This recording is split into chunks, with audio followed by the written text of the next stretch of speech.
जगताप गटाचा आज विचार विनिमयाचा आणि कार्यकर्त्यांच्या भावना समजून घेण्यासाठी आज मला वाटतं मोजके महत्वाचे आणि ठराविक कार्यकर्त्यांना शंभूराजांनी निमंत्रित केलं। आपण उपस्थित झाला। माझा तुम्हाला सगळ्याला मनापासून नमस्कार। आदरणीय व्यासपीठ, विधितज्ञ, आमचे सहकारी कमलाकर वीर साहेब, जगताप गटावरती प्रेम करणारे तुम्ही सर्व उपस्थित बंधूंनो, मला वाटतं 2-3 महिन्यात विधानसभा होणार आहे, लोकसभा झाली आणि ह्या वेळेस लोकसभेला तुम्हाला जे योग्य वाटलं त्याच्या पाठीशी आपण गेलात आणि त्याचा रिझल्टही आला। आपण धैर्यशील मोहिते पाटील साहेबांना निवडून दिलं, सहकार्य केलं। आपण त्या पद्धतीने आपल्या गटाला संदेशही दिला होता। बंधूंनो, देशाला स्वातंत्र्य मिळाल्यापासून कैलासवासी नामदेवराव जगताप, मी राजकारणात म्हणणार नाही पण समाजकारणात त्यांनी तुम्हाला सांगतो स्वतःला झोकून दिलं। आम्ही सामान्य कुटुंबात जन्मलेली माणसं। कैलासवासी नामदेवराव जगताप म्हणजे माझ्या आजोबांचा व्यवसाय होता सुतारी कामाचा। त्या काळात कैलासवासी यशवंतराव चव्हाण देशाचे नेते आणि महात्मा गांधी यांच्या विचाराला प्रेरित होऊन अवघे 34 शिकलेले कैलासवासी नामदेवराव जगताप यांनी या तालुक्यातल्या समाजामधल्या असलेल्या ज्या अडचणी आहेत, समस्या आहेत, दुःख आहेत, त्या सगळ्यांची नाळ त्यांनी ओळखली। का ओळखली तर त्यांचाही जन्म सामान्य घरात झाला म्हणून ओळखली। आणि त्यांच्या राजकीय जीवनामध्ये मी आवाटीच्या भाषणामध्ये सांगितलं की आम्ही कायम दुष्काळात आमचा जन्म झालेली आम्ही माणसं। मला वाटतं खूप दिवसापूर्वी 100, 200, 500 वर्षापूर्वी पाऊस काळ जास्त असेल म्हणून आपली लोक इकडे निपळायला राहायला आलती का काय कुणाला ठाऊक। त्यामुळे आपल्याला कधी पाणीच मिळालं नाही। पण खरी समस्या काय, तुमच्या जीवनाशी निगडीत असलेल्या समस्या काय आहेत त्याची नस ओळखून त्यांनी राजकारण केलं आणि या तालुक्याचा कायापालट त्यांनी त्या काळामध्ये केला। आणि मला वाटतं अनेक जण राजकारणात आले गेले ते आमच्याच फळ्यावरती रॅगा मारतात, कुणाचा स्वतंत्र फळा अधिक नाही हे मी तुम्हाला अभिमानाने सांगेल। देव मंदिर एकच आहे, भक्त अनेक झाले।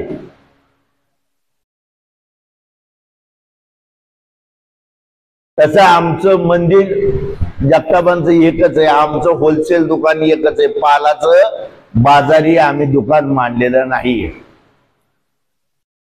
आज मला वाटतं आमदारकीसाठी बरेच जण सरसावले, ज्यांना घरच्या समस्या सुचत नाहीत ते सुद्धा तालुक्याच्या समस्या सोडवायसाठी मला आमदार करा म्हणून उभारले। मी भाषणात सांगितलं की आपल्याकडे एखादा माणूस काम करतो शेतामध्ये आणि दिवस मावळ्यानंतर आपण त्याला त्याचा रोजगार देतो। तुम्ही सगळे या ठिकाणी उपस्थित असलेले कुणबी आहात, शेतकरी आहात. तुमच्या ह्याच्यामध्ये असं कधी घडलंय का की दिवसभर गाड्याने काम केलं आणि तुम्हाला 500 रुपये देऊन गेला? मग असं कधी होतं का? इलेक्शनला ताटली बाटली पोच करायची, मतालाही पैसे पोच करायचे आणि पुन्हा तुमचा विकास करायचा, तुमची सेवा करायची. मला वाटतं देव सुद्धा नाही करत, कारण त्यालाही नवस करावा लागतो आणि पावला तर फेडावा बी लागतो. आम्ही तर माणसं आहे. पण आता बरेच जण म्हणतात सेवेची संधी द्या, सेवेची संधी द्या. आणि सकाळी गावाच्या कडेला पाटील खराटा घेऊन फिरला तर सेवा होत नाही काय? त्याला आमदारच व्हायची काय गरज आहे?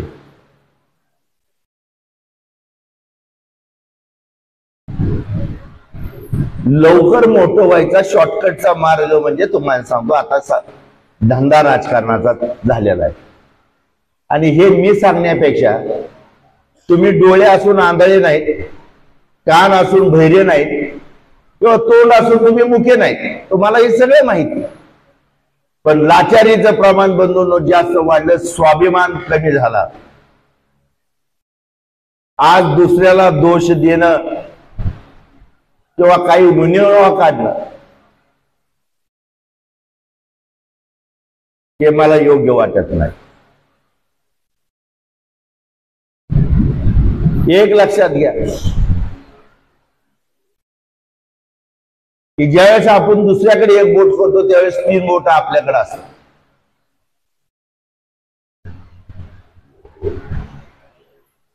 आपल्या सुद्धा काही चुका झालेल्या असतात. हे जरा हे तिकडे फिरव, नाही तर महाग ढकल बघ. त्या गोष्टी आपण लक्षात घेतल्या पाहिजेत. बघून समस्या कुणाला नाहीये, अडचणी कुणाला नाहीये, आणि जगामध्ये निव्वळच समस्या नसलेला एक तरी माणूस मला सांगा, किंवा तुमच्याचा एक जण हात वर करून सांगा. मी तर करणार नाही. अडचणीत माणूस जन्मच तुम्हाला सांगतो समस्येसाठी ना अडचणीसाठी झालेला आहे. या विश्वाचा राजा प्रभू रामचंद्र होता, त्याला सुद्धा 14 वर्ष वनवास भोगावा लागला. त्यावेळेस तुम्हाला सांगतो युगाना युग त्यांनी स्वतःला सिद्ध केलं शंभूराजे आणि त्यांचे सहकारी मित्र. त्यांच्या भावना मी समजतो. आपला गट उभारला पाहिजे, आपण केलं पाहिजे, दादा सगळं योग्य आहे. पण आता सध्या शंभू कैरी त्याला अनेक पाड लागायचा आहे, पुन्हा आंबा व्हायचा आहे. मग तुमच्या विकासाचा, तुमच्या प्रश्नाचा, तुमच्या मागण्याचा त्याच्या हातून निश्चित तो रस मिळेल ना तुम्हाला खायला. आता कैरी आहे तोपर्यंतच मला असं वाटतं की त्यांनी गडबड करू नये. नाही तर एक तालुका गमतीशीर आहे, लोणचं तरी घालतील, नाही तर हळद मीठ लावून खातील. देखा है पहिली बार फिर तू कमी ना म्हणजे असं सारखा खेळ होईल काय माहिती. तू दूर जा, धीरे धीरे चल सजना, हळूहळू चला, पोक्त व्हा, गडबड करू नका. राजकारणाचे अनेक बरेचसे धडे तुम्हाला घ्यायचे. राजकारणामध्ये बऱ्याचशा गमतीत मी आणि कैलासवासी नामदेवराव जगताप यांनी कधीही माझी मुले म्हणून आम्हाला राजकारणात आणलं नाही, किंवा त्यांनी आम्हाला कधी मोठं केलं नाही. त्यांनी आम्हाला एकच सांगितलं, पायावर उभा राहून लोकमत मिळो आणि लोकनेता हो. त्यांनी अनेक कार्यकर्ते घडवले. तसा तू सुद्धा तुझी जडणघडण करत असताना अनेक युवकांना घडवायचं काम करावं. एवढा उतानापणा नको. अलीकड लोक टिकाऊ गोष्टीच्या मागे जाईना, सगळ्याला लवकर झाली, गडबड झाली. आता तुम्ही पपई लावता, किती दिवसात फळ येतं? 14-15 महिन्यात पपई खायला येते का नाही दादा? टिकती किती दिवस?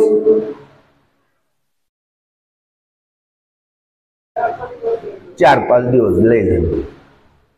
आणि नारळ 4-5 वर्षांनी येतो, टिकतो किती दिवस? मग जीवनामध्ये श्रीफळ वा पपई होऊ नका. शंभूराजेच्या पाठीशी तुम्ही खंबीर उभा राहावा. त्यांनी तुमची सेवा करावी, त्यांनी अनुभव घ्यावा, तुमच्यासाठी त्यांनी झोकून द्यावं. म्हणून तुला मी म्हणलं तू आंबा हो, विकासाचा गोड ह्यांना रस टाकायला दे. आणि ज्या वेळेस तुला सांगतो तुझ्यामध्ये ही परिपक्वता येईल त्यावेळेस लगेच भूमिका बदल आणि पुन्हा आंब्याचा चिकू हो.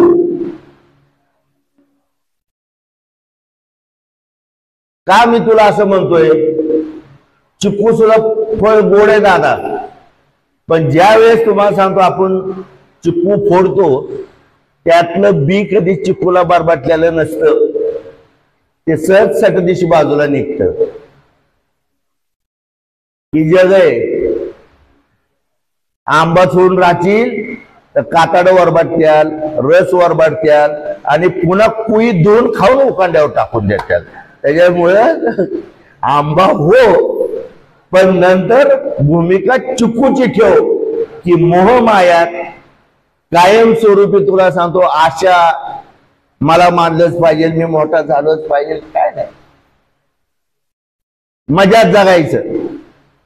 आणि जो प्रामाणिकपणाने काम करणारे, जो निष्ठेने सेवा करणारे आणि ज्याच्या मनामध्ये कसलाच स्वार्थ नाही, त्याला हार जीत मान सन्मान हे तुम्हाला सांगतो त्याला दुःखी करू शकत नाही.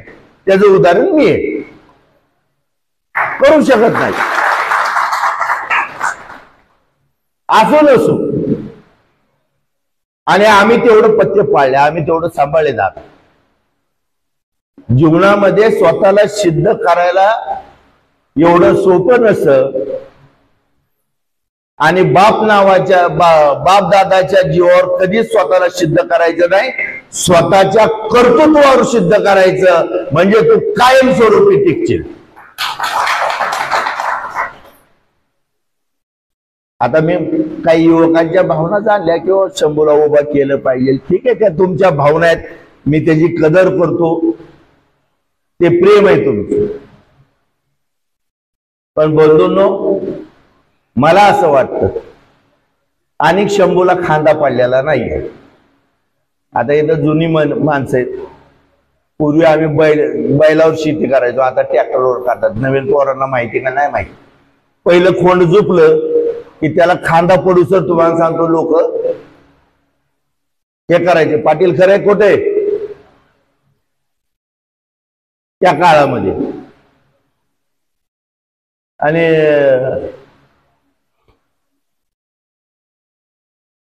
नवीन खोंड असलं, झुपायच्या तयारीला झालं दादा, तर त्याला शिवळत घालायचे, पण त्याच्या जोडीला भादा बैल ठेवायचे. खोंडाबरोबर खोंड कधी झुपत नव्हते. तो भादा बैल त्याला शिकवायचा, काकरी कशी धरायची, तास कसं पाडायचं, ताकद असायची खोंडाची, अनुभव असायचा भाद्या बैलाचा. त्याच्यामुळे पहिली जुनी लोक दांडावरचं शिवळं जर तुम्हाला सांगतो जे याटान असायचं, ती याटान तुम्हाला सांगतो 2 पदराचं ती एक कुणावर टाकायचे, त्या खोंडावर टाकायचे, कारण त्याची ताकद आणि भाज्या बैलाची अनुभव. असा आधी राजकारण शिका, गडबड करू नका. गडबडीने खिचडी बिघडते. मी अशी लय लोक बघितली, बहाराला येऊस तर ही झाली, परिपक्वता आली पाहिजे. त्याच्यासाठी आपल्याला लोकात घुसलं पाहिजे, केलं पाहिजे.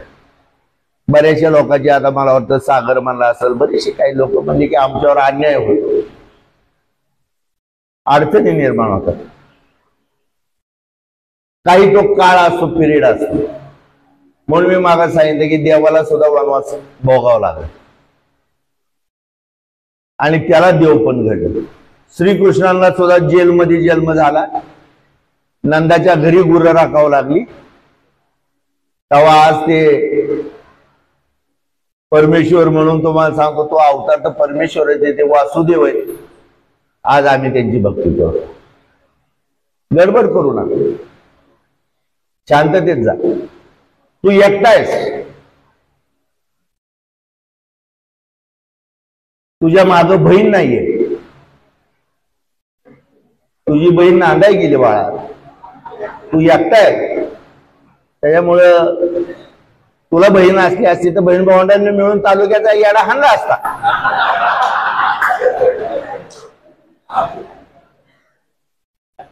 तू एकटा आहे, त्याच्यामुळं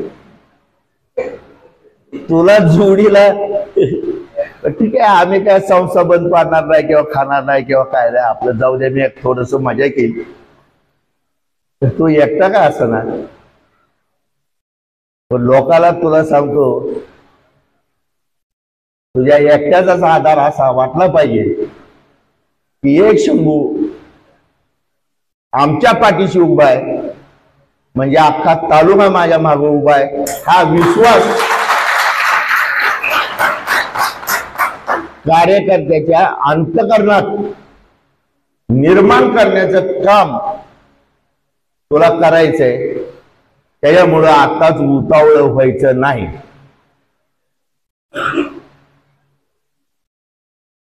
थोडं ह्यांना बी खस्ता खाऊ दे, आपली वेळ येणार आहे आणि आम्हाला गडबड करायची नाही, कारण आम्हाला राजकारणाचा धंदा करायचा नाहीये. आम्हाला राजकारणामध्ये सेवा करायची, तुम्हाला न्याय द्यायचा आहे. पण लोक म्हणतात ना, पुढच्याला ठेस आणि मागचा शहाणा. चालल्यात वरच्या लेवलने घडामोडी चालल्यात. आपण राहायचं का कुणाला पाठिंबा द्यायचा का मिळून करायचं, किंवा भविष्यात तुम्हाला न्याय द्यायसाठी काही वाटाघाटी करायच्या का, या सगळ्या गोष्टीवरती चर्चा चालू आहे. 2-3 महिन्याचा वेळ आहे. माझा अंदाज तुम्हाला येणार नाही, कारण माझा मलाच येत नाही, त्याच्यामुळे तुम्हाला याचा संबंधच नाही. त्यामुळे लई डोक्याला त्रास करून देऊ नका. तो कुठं जाईल, उभाच करेल का, ह्याला तर नाही का जायचं, त्याला तर जायचं नाही का, मग अशी मेळ व्हायचा नाही का, काय घेण्या देण्याचं होता पात्या करीत बसला. ह्याने लागला कमरेला धनवरा राहणार या विचाराने, तर ती सोडून द्या. मी ऐन टायमाला तुम्हाला चांगलं वाटल, समाधान वाटल, तुम्हाला बाबा भाऊनी योग्यच निर्णय घेतलाय असं वाटल, असाच मी निर्णय घेतो, हे तुम्हाला शब्द देतो. आणि त्यात तुम्हाला न्याय मिळेल, तुमची हेळसांड होणार नाही, तुमची ससे होलपट होणार नाही, तुमची हिनित्वानी परिस्थिती होणार नाही. ह्याची तंतोतंत काळजी घेऊनच निर्णय घेणार आहे. ह्याच्यामध्ये तसुबर सदा शंका बाळगू नका. फक्त मी घेतलेल्या निर्णयाच्या माग तुमचा ठाम आशीर्वाद पाठिंबा ठेवा. आणि तालुक्यामध्ये 100% मी फिरणार आहे. शंभू बी फिरावा, पण त्याच्यावरती तुम्हाला सांगतो, मला म्हणलं तसं डोक्याला मुंगी आणू नका. घेण्या देण्याचे तुम्हाला सांगतो तर्क वितर्क काढू नका. ही एवढी फिरत्यात, मग काय भानगडे, मग ह्यांच्या डोक्यात उभं राहायचं असेल का किंवा नसेल का, दोन्ही बी सांगतो. ही विचार करू नका. आपल्याकडे आले ना, आपल्या डोक्याकडे प्रेमाने बोलले, इच्छा असली तर कब्बर चहा पाजत, नसली तर तुम्हाला रामराम बोलून पुढे निघतो. पण बुद्धीला ताण देऊ नका. तो ताण द्यायचा टाइम ज्या वेळेस विधानसभेचं टिपरू हलगीवर पडल मग तुम्हाला सांगतो, मी तुम्हाला सांगतो काय करायचे. तोपर्यंत तुमच्या माझ्या संवाद राहीलच, तिथे विचार करायची काय आवश्यकता नाही. म्हणून आता जे मी मगाशी म्हणलो की शंभू आणि कैरी आंबा झालेला नाहीये.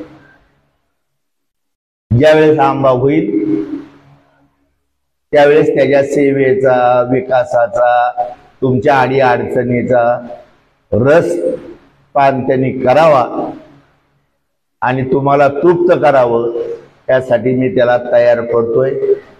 कित्येक विरोधक शंभू मला फोन करतात की भावा आमचं पोरग जरा 4-8 दिवस तुमच्याकडे घ्या बोलून, जरा 2-4 विचार सांगा. तुझं पोरग मी काय विचार सांगू, बघ त्याला 19 मध्ये सवड नसते मग तो माझ्याकडे पाठवतो. दुसऱ्याची शिकवणी घेण्यापेक्षा तू तासभर बसत जा माझ्यापाशी, म्हणजे मी तुला सांगतो काय चाललंय काय नाही.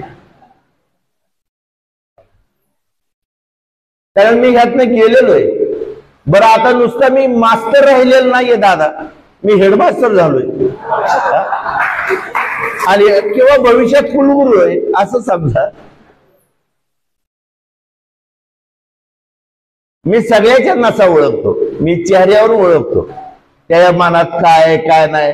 वंदन ओळखतो का नाही मला सांगतो, सगळं कळत. असो शेवट मी तुम्हाला एवढं सांगत, आपला गट हा कायम जिवंत राहणार आहे, जिवंत ठेवणार आहे. आणि आपल्या गटावर गट जिवंत आहे म्हणून तालुक्यातले सगळे गट जिवंत राहतील आणि आपलं अस्तित्व हे कुणीही खुडू शकणार नाही. विरोधकांनी त्याची स्वप्न बघू नये, कुणीच बघू नये. आपण धान पेरतो, तण पेरतो का दादा, पण तण वापतं का नाही. तसंच जीवनामध्ये असतं. आपण चांगला असतो पण आपल्या भोवती समस्या येतच असतात तानासारख्या. तर त्याला न घाबरता त्याला उचलायचं आणि आपण चालायचं. तुम्ही सगळ्यांनी आनंदी राहावं, निरोगी राहावं, चांगलं राहावं, चांगली सुबुद्धी यावी, चांगले विचार तुमचे असावेत असं मी पांडुरंगाच्या आदिनाथच्या चरणी प्रार्थना करतो. 15 ऑगस्टच्या आजचा तुम्हाला सगळ्यांना हार्दिक हार्दिक शुभेच्छा देतो. आज देशाला स्वातंत्र्य मिळाले. देश आपला मला वाटतं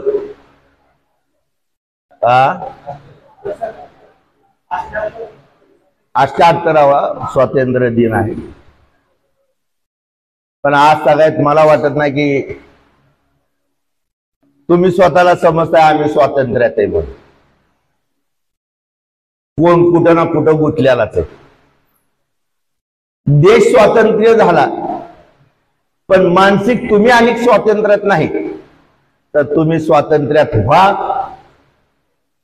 आणि तुम्हाला सांगतो विकासाला खरी सुरुवात तुम्ही स्वातंत्र्यात ज्यावेळेस स्वतःला मानताल अशी मानसिकता ज्यावेळेस तुमची होईल. घर घर में तिरंगा, मन मन में तिरंगा आणि सगळी बेकारीच. कुणाला काम नाही, कुणाला धाम नाही, शेतकऱ्याचं कर्ज माफ नाही, दिल्ली पासून गल्लीपर्यंत सगळा गोंधळ आहे. सगळं राजकारण स्वार्थी आहे. मी कुणाचंही नाव घेत नाही आणि प्रत्येकाने राजकारणाचा बाजार मानलाय. तुमचा विचार कुणीच करत नाही. प्रत्येक जणांची एक दुसऱ्यावरती चिखलफेक चालू आहे. ह्याच्यासाठी तुम्हाला सांगतो चांगलं बियाणं निवडावं लागल. आता शुद्ध महाबीज कुठे मिळते ही हुडका राजकारणात. बाद झाला. आता तुम्हाला सांगतो ह्याच्या मागं जायचं का त्याच्या मागं जायचं का ह्याला द्यायचं का त्याला द्यायचं. आजची परिस्थिती नाही पण भविष्यात तुम्हाला हा निर्णय घ्यावा लागेल, कारण चांगली माणसं राजकारणाला हात जोडून तुम्हाला सांगतो घरात बसलेत आणि धंदा व्यवसाय करणारी, तुम्हाला लुटणारी, तुमच्या भावना तुडवणारी माणसं तुम्हाला सांगतो राजकारणात तुम्हाला सांगतो ठाण मांडून बसल्यात आणि तुमची द्विधा मनस्थिती झाली, ह्याच्याकडे जाऊ का त्याच्याकडे जाऊ का त्याच्याकडे जाऊ का त्याच्याकडे जाऊ, उर्धा माझे काळे गोरे निवडणाराने काय निवडावे.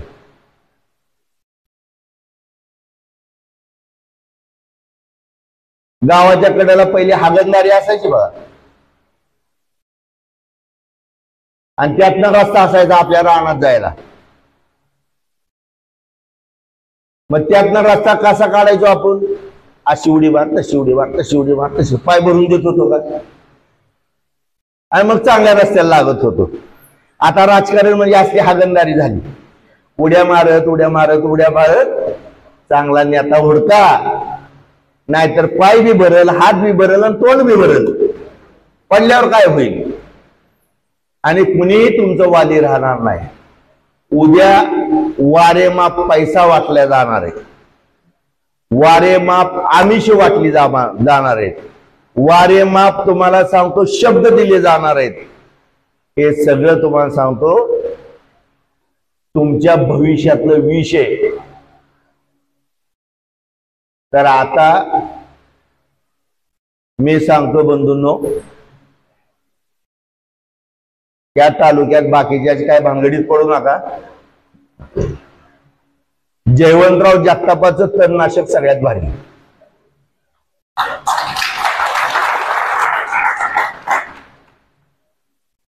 आम्ही मला बरेच म्हणले हे झालं ते झालं, काय झालं अलीकड तुम्हाला सांगतो.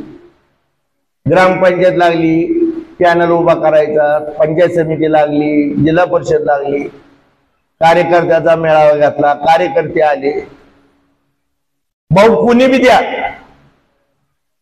पण खर्च करायला पाहिजे बरं का.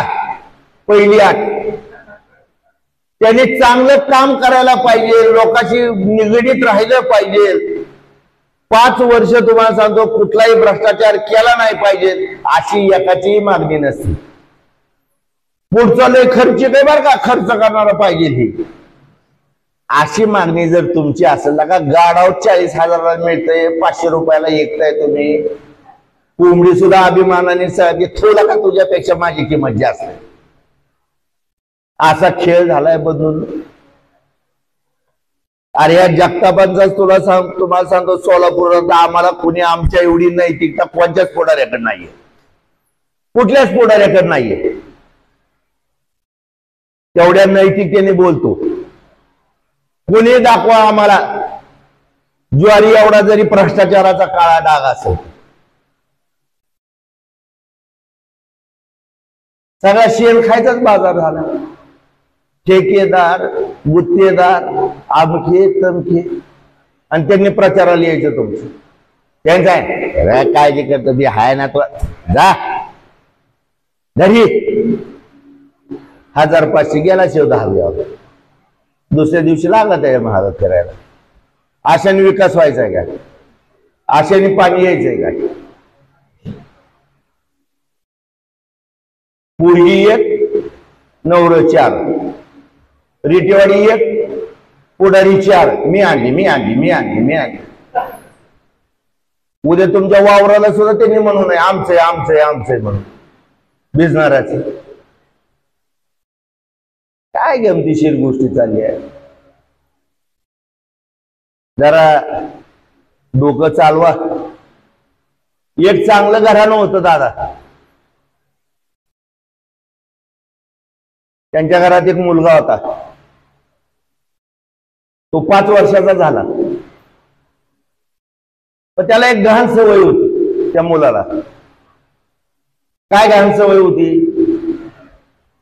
तर दारात घाण पडली, शेण असल, कुत्र्याची विष्ठा असल, कोंबडीची विष्ठा असल, ते त्यात बोट घालायचं आणि तोंडात घालायचं, त्यात बोट घालायचं तोंडात घालायचं. घरचे वैतागून गेले. दवाखाना केला, औषध उपचार केला, ज्योतिषाला दाखवलं, आयुर्वेदिक औषधं केली, देव ऋषीपणा केला, पोराची सवय गेली नाही. आई वडील थकून गेले. एक दिवशी आई स्वयंपाक करत होती. आईचा डोळा चुकून पोरगा अंगणात आला. शेण पडलेलं होतं. पोरग त्या शेणात बोट घालायचं, तोंडात घालायचं, ते रमलं होतं. त्या शेणात शेण खाण्यात रमलं होतं. जसं आपल्या तालुक्यात काय काय रमले तसं ते रमलं होतं. तेवढ्यात माझ्यासारखा एक फकीर, केस वाढलेली, दाढी वाढलेली, अंगाच्या लखताऱ्याच्या चिंध्या बांधलेल्या, हातात तुम्हाला सांगतो तसं काळ कमंडूल, चिमटा, भिक्षा मागायला गेला. आणि ते भिक्षा जोरात त्यांनी मागितली. भिक्षाम दे माई असं वरडल्याबरोबर त्या पोराने शेणात बोट घालून तोंडात घातलेल्या माग बघितलं. अकराळ विकराळ आणि भिसूर रूप त्या पोराला त्या फकीर बाबाचं दिसलं. ते पोरग इतकं भेल, चिरचिर करत आरडत तुम्हाला सांगतो घरात पळत गेलं. आईच्या कमराला मिठी मारली. आईला वाटलं काय झालं म्हणून ती दारात पळत आली तर फकीर बाबा उभा. आईने फकीर बाबाला दक्षिणा म्हणजे काय असेल, पीठ भाकरी पैसे दिले. त्यांनी आशीर्वाद दिला. ते गेलं.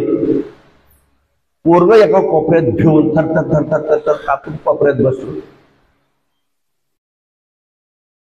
आईने विचार केला, दवाखाने केले, औषधं केली, भविष्यवाल्याला विचारलं, सगळ्या गोष्टी केल्या, कशाचाच फरक पडला नाही पोराला. पोरग एवढं भेलय. ती विचार करत व्हायला लागली. पुन्हा स्वयंपाक करायला लागली. तास दोन तासाने पोराला तलप झाली. पुन्हा ती तुम्हाला सांगतो बोट घालायला त्या पटांगणात अंगणात गेलं आणि ते त्याच्या आईच्या निदर्शनाला आलं. आई खिडकीतच ओरडली, फकीर बाबा आला. पोरगे जे पळालं घरात काय आणि पुन्हा कोपऱ्यात दडून बसलं. ती आईला तुम्हाला सांगतो आयडिया आली की आता हे बंद करायचं असेल तर नुसतं म्हणायचं फकीर बाबा आला. तसं तुम्हाला सांगतो संस्था तालुका खाणारे जे शेणात बोट घालणारे आहेत, नुसतं तुम्ही म्हणा जय बाबा आला. नाही कळत सुट्टीनं बोला तुम्हाला, काय देऊ तुला, काय देऊ तुला, काय देऊ तुला, याचं नाव देऊ, काय देऊ, काय देऊ, असं होणार आहे. जरा थोडस माझं बोलणं तुम्हाला कळलं का नाही कळलं मला माहित नाही, पण अधिक वेळ घेत नाही. मला वाटतं दुपारी 1 वाजता तुम्ही आलाय आणि कामही तुमच्या मागे, म्हणून अलीकडे जास्त तुमच्याशी चर्चा करण्याचा योग्यच नाही. पण मी गावोगावी निश्चित येणार आहे, तुमच्याशी संवाद साधणार आहे, योग्य अयोग्य गोष्टी तुमच्या पुढे स्पष्ट मांडणार आहे. मग त्या कुणी असू द्या, त्यात आमचा शंभू जरी असला तरी मी तुम्हाला सांगतो सांगायला देणार नाही की हे चूक आहे, हे बरोबर आहे. बाकीच्याचा तर विचारच सोडा. आणि हा माझा स्वभाव आहे आणि ही अनुवंशिकता आमच्या आज्यापंजापासून चालत आलेली. आमचा बाप सुतारीच्या त्या नेटावर काम करत होता.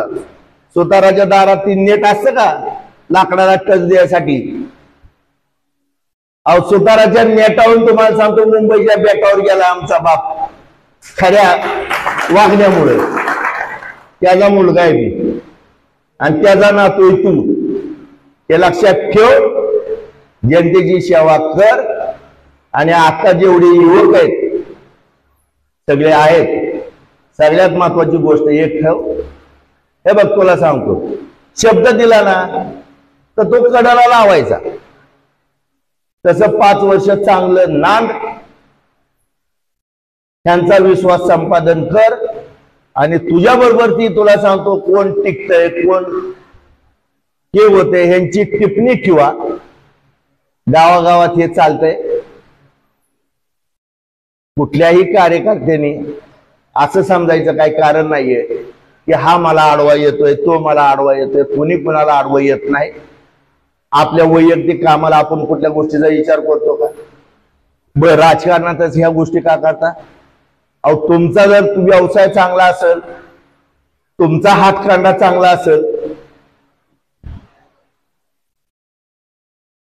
तेवढं वापरा ना. आमचा बाबूराव काहीतरी म्हणला, कुठे बाबूराव सरडे,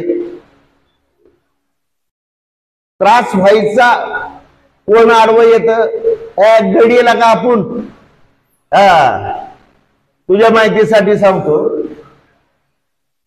पुढच्याने तोंडात बोट घातलं पाहिजे आणि जेवढे शत्रू जेवढ्या अडचणी जीवनात येतात ना तेवढा परिपक्व होते.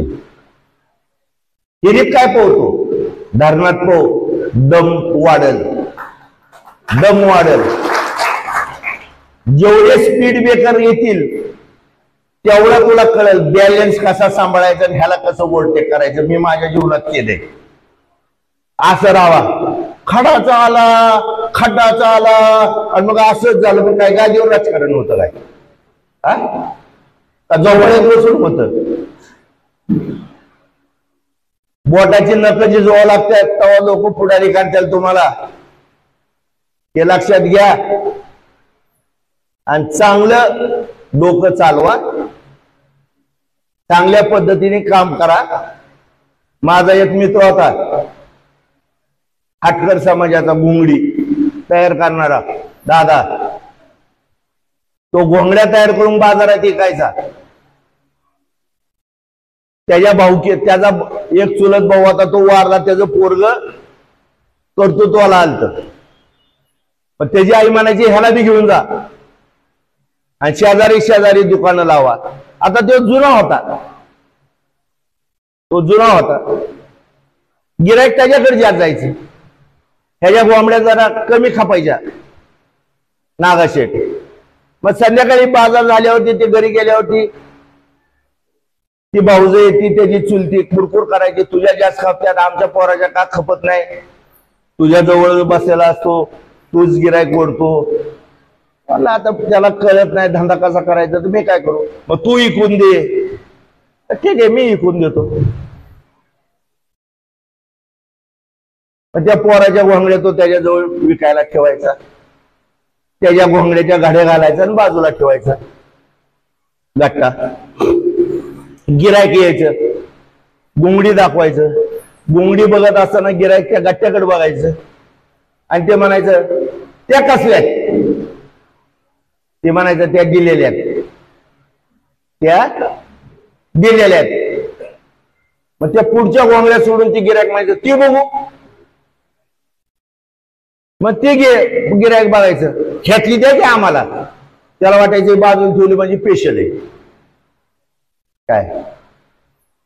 त्याने नाही म्हणला का, त्याच्या आईला सांगितलं मी तुझ्या इकून देतो, माझ्या बाजूला ठेवतो. गिरायक कुठे गेलं, त्याच्याकडे गेलं का, तर नीती चांगली होती. पुढे मांडून त्याचं इकाना बाजूला ठेवून हे जर आहे ना तसं राहावा. तुमचं घडी राहू द्या बाजूला, गिरायक 100% येणार आहे, हे लक्षात ठेवा. आपण बघतो एखाद्याचं लांब अडचणीत, तुम्हाला सांगतो धाबा असतो, खायला निवांत बसून घ्यायला जिथं व्यवस्था असते तिथं किती गर्दी असते. मग लांब असू द्या खोसाड्यात. आता माझ्यापेक्षा तुम्हाला जास्त अनुभव, पण तुम्ही माझ्याच तोंडाकडे बघताय असू तू जातो काय. अवघड आहे, याला म्हणायचं राजकारण. बरं असू द्या, काय हरकत नाही. काय आज मी एक व्हिडिओ बघितला दादा व्हॉट्सअपला. तो व्हिडिओ आहे मला वाटतं ह्याचा आफ्रिकेतला. रस्त्याने एक चालत चाललेला असतो, दोघ जण एका अशा वाट्यावर बसलेले असते आणि जो चालत चाललेला असतो त्याच्या हातात एक सुटकेस असते, बॅग असते, ते काय म्हणतो आपण ते ह्याच्यावर, सॅक. तो मोटरसायकलवाला येतो आणि त्याची सॅक असं हिसकून घेऊन जायसाठी प्रयत्न करतो, पण तो सावध असतो, तो लगे बाजूला होतो. सॅकवाला बघतो, त्या मोटरसायकलवाल्याला सॅक मिळत नाही. तो एक 50 फुटावर पुढे जातो, गाडी उभा करतो. तगडा असतो, ज्याच्याकडे सॅक असते तो जरा सडपातळ असतो, आणि त्याच्या हातातली हिसकावून घ्यायला तो मोटरसायकल रस्त्याला लावून चालत त्याच्याकडे जातो. आता ज्याची सॅक होती तो डोकं काय लगडवतो, ती सॅक घेतो आणि लांब भिरकावून देतो. काय करतो, लांब भिरकावून देतो. त्या भिरकावलेल्या सॅककडे तो गेला की हा ह्याच्या मोटरसायकलीकडे पळतो. काय, हा मोटरसायकली पळाला की तो सॅक सोडतो आणि त्याच्या गाडीकडे पळतो. काय, तो त्याच्या गाडीकडे पळाला की हा ह्याच्या सॅक्सकडे, असं दोन्ही चाललेलं असतं. मग ह्या दोघांमध्ये तो काय करतो, जो चोर असतो तो सॅक्सवाल्याला धरून त्यांची झटापट चालू होती. त्या झटापटीत जे वट्यावर दोघं बसलेले असतात त्यातला एक पळ जाऊन ती सॅक्स घेतो, काय बॅग घेतो, आणि दुसरा मोटरसायकलीवर बसतो, किक मारतो, ती दोघं जण पळून जातात.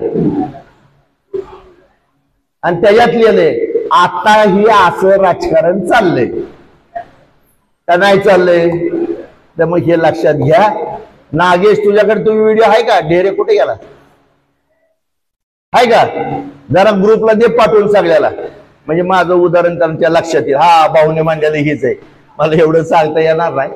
तर पुन्हा एकदा तुम्हाला सगळ्याला शुभेच्छा देतो.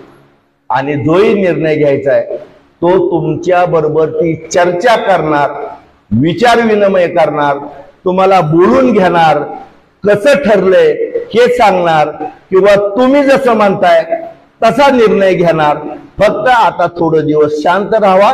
भविष्यात ह्याच्यावरती आपण निश्चित तुम्हाला विश्वासात घेऊनच निर्णय घेऊ, असं या ठिकाणी तुम्हाला शब्द देतो, आश्वासन देतो, आणि पुढील कार्यक्रमात जाण्यास परवानगी मागतो. जय जय.